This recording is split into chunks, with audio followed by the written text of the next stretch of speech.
नमस्कार विद्यार्थी मित्रांनो, मी विनोद नाईक.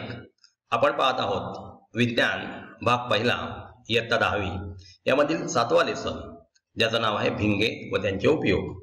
यापूर्वीच्या पहिल्या सेशनमध्ये आपण पाहिलं होतं की बहिर्वक्र भिंग म्हणजे काय, अंतर्वक्र भिंग म्हणजे काय. बहिर्वक्र भिंगातून प्रकाश किरण जात असताना त्यांच्या इमेज कशा प्रकारे होतात त्याच्याविषयी आपण 3 नियम पाहिले होते.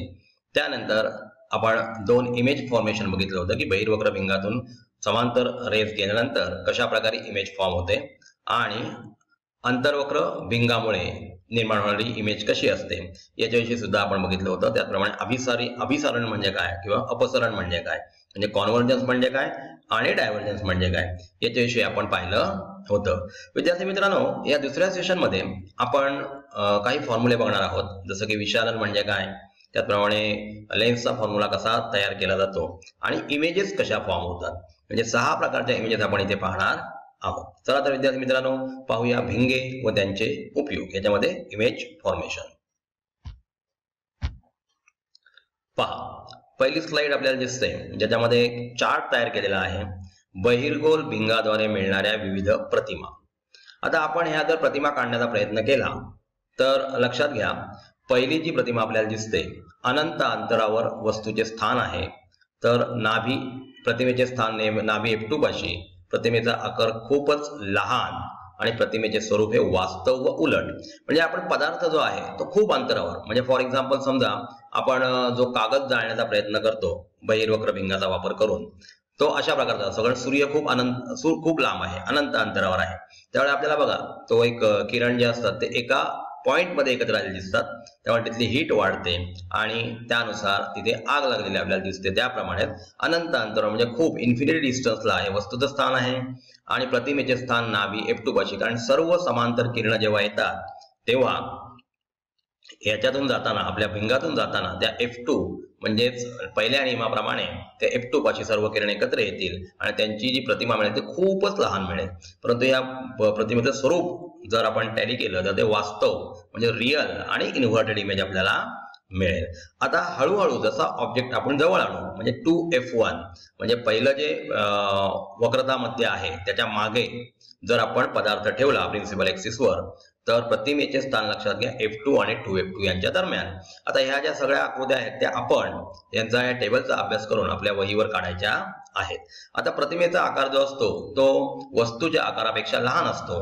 ही सुद्धा प्रतिमा रिअल आणि इन्व्हर्टेड म्हणजे वास्तव आणि उलट मिळते. आता अजून पदार्थ आपण पुढे आणला, म्हणजे 2F1 इथे आणला तर ह्याची प्रतिमा मात्र 2F2 इथे मिळते. आता लक्षात घ्या, हळूहळू इमेजची साईज वाढत चाललेली आहे. 2F1 म्हणजे वक्रता मध्यावर ज्या वेळेला आपण ऑब्जेक्ट ठेवतो तेव्हा समान आकाराची प्रतिमा आपल्याला 2F2 इथे मिळते. म्हणजे वक्रता मध्यावर ठेवल्यानंतर दुसऱ्या वक्रता मध्यावर याची इमेज मिळते आणि या दोघांचाही आकार सेम असतो आणि ही जी इमेज आहे ती रिअल आणि इन्व्हर्टेड म्हणजे वास्तव आणि उलट असते. आता बघूया, प्रकाशाचं म्हणजे वस्तूचं स्थान जर F1 आणि 2F1 च्या मध्ये आहे, म्हणजे 2F1 वक्रता मध्य आणि नाभी यांच्यामध्ये जर ठेवलं तर याची प्रतिमा ही 2F2 च्या पलीकडे म्हणजे दुसऱ्या वक्रता मध्याच्या पलीकडे मिळेल आणि ती मोठी असते. आता बघा, इमेज हळूहळू मोठी व्हायला लागलेली आहे आणि ही इमेज सुद्धा रिअल आणि इन्व्हर्टेड असते. त्यानंतर आता जर आपण वस्तू म्हणजेच तो ऑब्जेक्ट आहे तो नाभीवर ठेवला, म्हणजे फोकसवर ठेवला लेफ्ट हँड साईडला, तर ह्याची प्रतिमा मात्र हे जे 2 रेज आहेत ते खूप दूरवर जाऊन एकमेकांना मिळतात, म्हणजे अनंत अंतरावर म्हणजे इन्फिनिटी डिस्टन्सला यांची इमेज मिळते. परंतु ही इमेज जी असते ती कशी असते, रिअल अँड इन्व्हर्टेड म्हणजे अनंत अंतरावर जरी मिळाली तरी ती उलटच प्रतिमा आपल्याला दिसते आणि खूप मोठी आणि विशाल प्रतिमा आपण त्याला म्हणता येईल, अशा प्रकारची ही प्रतिमा असते. आणि या विद्यार्थी मित्रांनो, या 5 डायग्राम काढून झाल्यानंतर या सर्व ज्या इमेज आहेत 5 इमेज त्या राईट हँड साईडला येतात, लक्षात घ्या. आणि 6वी जी इमेज आहे याच्यामध्ये जे प्रकाश किरण बाहेर पडतात ते कधीही एकत्र येत नाहीत आणि म्हणून त्याची इमेज आपण एक्सटेंड करून त्या भिंगाच्या मागे म्हणजे डाव्या बाजूलाच काढतो आणि ही जी इमेज असते ती आभासी व सुलट, म्हणजे आतापर्यंतच्या इमेज आपण इन्व्हर्टेड बघितल्या, उलट बघितल्या, परंतु शेवटच्या केस मधली इमेज जी आहे ती आपल्याला लेफ्ट हँड साईडलाच मिळते आणि ती व्हर्च्युअल असते, त्याचप्रमाणे इरेक्टेड असते म्हणजे सुलट. जसा पदार्थ आपण ठेवलाय त्याच प्रकारे इमेज मिळते. बघा, नाभी F1 व प्रकाशीय मध्य ओ यांच्या दरम्यान जर आपण पदार्थ ठेवला तर वस्तू भिंगाच्या ज्या बाजूस आहेत त्याच बाजूस लेफ्ट हँड साईडलाच तुम्हाला आपण जनरली ऑब्जेक्ट कुठे ठेवतो तर लेफ्ट हँड साईडला, तर त्याच बाजूला आपल्याला ही इमेज मिळते. आणि ह्या प्रतिमेचा आकार जो असतो तो खूप मोठा असतो आणि जसा पदार्थ ठेवलेला आहे तसाच त्या पदार्थाच्या मागे लेफ्ट हँड साईडला अजून पुढे जाऊन आपल्याला त्याची प्रतिमा इरेक्टेड आणि कशी मिळते तर व्हर्च्युअल मिळते, म्हणजे आभासी असते. ही प्रतिमा जी आहे ती व्हर्च्युअल असल्यामुळे आरशावर घेता येत नाही. ज्या प्रतिमा आरशावर घेता येत नाहीत त्यांना आभासी प्रतिमा किंवा व्हर्च्युअल इमेज असं म्हटलं जातं. अंतर्गोल भिंगाद्वारे मिळणाऱ्या प्रतिमा. आता आपण टेबल पाहिलं त्याच्यामध्ये बहिर्गोल भिंगाविषयी अभ्यास केला. आता अंतर्गोल भिंगाविषयी अभ्यास करूया. ज्याप्रमाणे गेल्या वर्षी आपण बहिर्वक्र आरशाच्या प्रतिमा बघितल्या होत्या की ज्या ऑब्जेक्टपेक्षा नेहमीच शॉर्टर असतात, नेहमीच लहान असतात आणि त्या सर्व प्रतिमा ह्या आभासी असतात. त्याप्रमाणे ह्या वर्षी तिकडे आपण बहिर्वक्र आरसा बघितला होता, आता म्हणजे 9व्या इयत्तेत बहिर्वक्र आरशाविषयी बघितलं होतं. त्याच प्रकारच्या प्रतिमा आपल्याला अंतर्गोल भिंगाद्वारे म्हणजे इथे कॉन्केव्ह लेन्सद्वारे मिळतात. अंतर्गोल भिंगाद्वारे मिळणाऱ्या प्रतिमा आपण किरणाकृतीद्वारे समजू शकतो. यासाठी नियम दिलेले आहेत बघा. जर अपाती किरण मुख्य अक्षाला समांतर असेल तर अपवर्तित किरण पाठीमागे वाढीलाच नाभीतून जातो. म्हणजे तुम्हाला सांगितलं त्याप्रमाणे अंतर्गोल भिंगाद्वारे मिळणाऱ्या प्रतिमा या आभासी असतात, या व्हर्च्युअल असतात. जसं बहिर्वक्र भिंगामध्ये आपण शेवटची फिगर बघितली त्याप्रमाणे तिथे सर्व प्रतिमा ज्या असतात अंतर्गोल भिंगामध्ये म्हणजे कॉन्केव्ह लेन्समध्ये त्या आभासी असतात, व्हर्च्युअल असतात. जर अपाती किरण नाभीतून जात असेल तर अपवर्तित किरण मुख्य अक्षाला समांतर जातो. म्हणजे हा नियम परत एकदा बघा. तसाच आहे की नाभीतून जर किरण जात असेल तर अपवर्तित किरण कसा असतो मुख्य अक्षाला समांतर जातो. इथे पहा आपल्याला एक अंतर्गोल भिंग दिसतंय आणि अंतर्गोल भिंगामध्ये PQ हा ऑब्जेक्ट ठेवलेला आहे. PQ या ऑब्जेक्ट मधून बघा सरळ एक PA हा रे आलेला दिसतोय आणि A इथून D पर्यंत तो डायव्हर्ज होतोय. डायव्हर्ज म्हणजे याचं अपसरण होतंय, म्हणजेच तो एकत्र नाभीमध्ये येत नाही. तो पुढे बघा एक्सटेंड केलेला आपल्याला दिसतोय डॉट डॉट डॉट लाईनने आणि तो F1 मध्ये आलेला आपल्याला दिसतो. दुसरा प्रकाश किरण जो आहे तो बहिर्वक्र भिंगाप्रमाणे त्याचा नियम आहे की प्रकाश किरण वक्रता मध्यातून जात असेल, वक्रता मध्य नव्हे प्रकाशीय मध्यातून जात असेल म्हणजे O मधून जात असेल तर तो विदाउट डेव्हिएशन सरळ निघून जातो. आणि म्हणून हे डॉट डॉट डॉट लाईन जी F1 मध्ये मिळालेली आहे डायव्हर्ज रेची पाठी एक्सटेंड केलेली लाईन ती आणि हा जो किरण जो ऑप्टिकल सेंटर मधून चाललेला आहे प्रकाशीय मध्यामधून चाललेला आहे त्यांच्यामध्ये जी इमेज मिळाली ती P1 P'Q' अशा प्रकारची इमेज आपल्याला मिळालेली दिसत आहे.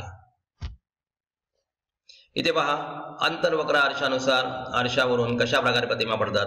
अनंत अंतरावर असेल तर नाभी F1 वर खूप लहान आणि बिंदू स्वरूप, परंतु ही सुद्धा प्रतिमा आभासी व सुलट असते म्हणजे इरेक्टेड असते. इरेक्टेड म्हणजेच व्हर्च्युअल इमेज आपल्याला मिळते.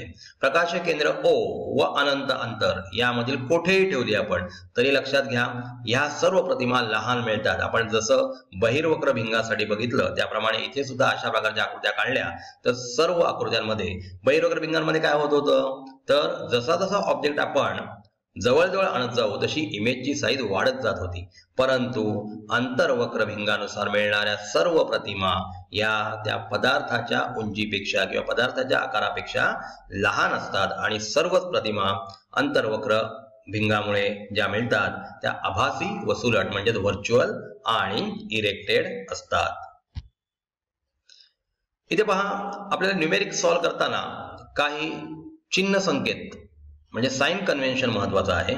आपण बहिर्वक्र भिंगाविषयी बघूया आणि अंतर्वक्र भिंगाविषयी बघूया. बहिर्वक्र भिंगामध्ये बघा आपण पदार्थ नेहमीच डाव्या बाजूला ठेवतो. पदार्थाचं अंतर हे U ने दाखवलं जातं, स्मॉल U. इंग्रजी अद्याक्षरे जे आहेत अल्फाबेट्स जे आहेत त्याच्यामध्ये स्मॉल U ने. त्याच्यानंतर प्रतिमा आपल्याला माहित आहे ती कुठे पडते डाव्या बाजूला पडते म्हणजे उजव्या बाजूला पडते. उजव्या बाजूला आपण कार्टेशियन मेथड बघितलेली आहे ज्याच्यामध्ये positive X axis right hand साईडला असतो, negative X axis left hand साईडला असतो. पॉझिटिव्ह वाय ऍक्सिस वरच्या साईडला अपवर्ड डायरेक्शन मध्ये आणि निगेटिव्ह वाय ऍक्सिस त्याच्या अगेन्स्ट म्हणजे खालच्या डाऊनवर्ड साईडला असतो. तर आता ही जी इमेज पडणार आहे ती राईट साईडला पडणार आहे म्हणजे पॉझिटिव्ह एक्स ऍक्सिस वर पडणार आहे आणि तिथे या इमेजचं अंतर जे आहे ते पॉझिटिव्ह मानलं जातं आणि इमेजच्या अंतराला V असं म्हटलं जातं. आता आता आपण बघतोय नाभीय अंतर. नाभीय अंतर आपण या भिंगाच्या पलीकडे बघणार आहोत, म्हणजेच ऑप्टिकल सेंटर आणि F2 याच्यामधील जे अंतर आहे, कारण इमेज कुठे पडते तर राईट हँड साईडला, आणि म्हणून O आणि F2 मधलं अंतर हे पॉझिटिव्ह एक्स एक्सिस वर असतं. म्हणून फोकल लेंथ नेहमीच कोणाची तर बहिर्वक्र भिंगाची ही नेहमी पॉझिटिव्ह असते. तिथं आपण जर इकडे बघितली अंतर्वक्र भिंगामध्ये, तर ह्याची जी एफ असते म्हणजे फोकल लेंथ जी असते त्याची इमेज लेफ्ट हँड साईडलाच तयार होते, लक्षात घ्या. कारण ह्याची किरण जे असतात ते काय होतात डायव्हर्ज होतात, आणि परत एकदा लेफ्ट हँड साईडला आपण ती एक्सटेंड करून त्याची इमेज पाडतो, आणि म्हणून तिथे जे अंतर आहे ते निगेटिव्ह एक्स एक्सिसवर आहे, म्हणून त्याची फोकल लेंथ म्हणजे अंतर्वक्र भिंगाची फोकल लेंथ नेहमीच निगेटिव्ह असते. आता लक्षात घ्या विद्यार्थी मित्रांनो, जर आपल्याला एखादा पदार्थ ठेवलेला त्याची हाईट जर बघायची असेल तर आपण लेफ्ट हँड साईडला एक्स अक्षाच्या वर तो पदार्थ ठेवतो, आणि तो पॉझिटिव्ह वाय ऍक्सिसला पॅरलल असतो, हे लक्षात घ्या. पॉझिटिव्ह वाय ऍक्सिसला पॅरलल असतो म्हणून H1 ही पॉझिटिव्ह असते. इमेज पडते कुठे, पहिल्या 5 केसमध्ये आपण बहिर्वक्र भिंगामध्ये बघितलं, ती इमेज दुसऱ्या बाजूला इन्व्हर्टेड स्वरूपात मिळते, म्हणजे एक्स ऍक्सिसला खालच्या दिशेने, म्हणजे खालच्या दिशेने पडते, म्हणजे ती निगेटिव्ह वाय ऍक्सिसला समांतर असते, आणि म्हणून H2 ही निगेटिव्ह असते. जर H2 पॉझिटिव्ह आला तर ती इमेज आभासी होते. कशामध्ये बोलतोय मी, बहिर्वक्र भिंगामध्ये. आणि अंतर्वक्र भिंगामध्ये आपल्याला माहितच आहे की सर्व ज्या इमेजेस आहेत त्या लेफ्ट हँड साईडला पडतात, म्हणजेच त्या आभासी असतात, आणि म्हणून त्या नेहमीच पॉझिटिव्ह वाय ऍक्सिसला समांतर असतात.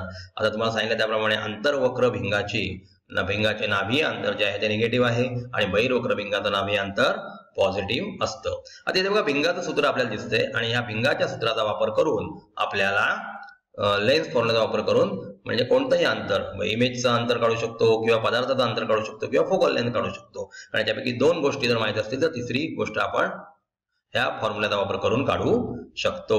आणि इथे लक्षात घ्या, बहिर्वक्र भिंगा संबंधी जर प्रॉब्लेम दिला असेल म्हणजे न्यूमेरिक्स दिला असेल तर त्याचं नाभीय अंतर पॉझिटिव्ह घ्यायचं.